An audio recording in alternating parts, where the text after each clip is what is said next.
Странските компании во Македонија добиваат бројни привилегии, како што се ослободување од даноци, царини, увозно-извозни давачки и комуналии. Добиваат и финансиски средства од страна на државата, кои може да изнесуваат до 70% од оправданите инвестициски трошоци или до 70% од бруто платите на работниците во првите 2 години. Колку не чинат политиките за странските инвестиции и кои се нивните ефекти? Во периодот од 2007 до 2015 година државата потрошила 160 милиони евра за странските инвестиции.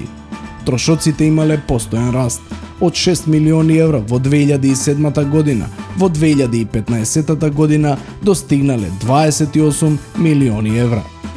25 компании биле поддржани на еден или друг начин. Овие 25 компании на крајот на 2015 година вработиле 12.600 лица. Тоа значи дека едно работно место ја чинело државата 12.600 евра. За споредба, едно работно место во странските инвестиции Србија чини 7.600 евра, односно 5.000 евра помалку.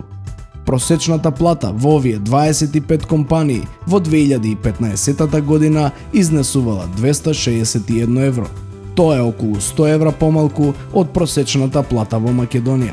Доколку државата директно им ги дала на работниците парите кои ги потрошила за странските инвестиции, нивната просечна плата би била околу 500 евра.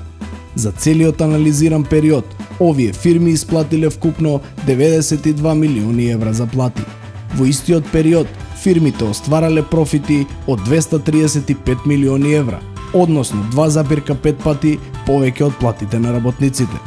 Во странските фирми кои добиваат државна помош, присутни се бројни индиции за кршење работнички права, како мобинг, наметнување да се работи за викенди и празници, неплаќање на прекувремена работа, неможност да се користи ден од одмор, па дури и недозволување да се оди во тоалет. Дали треба да продолжат ваквите државни политики за странските инвестиции?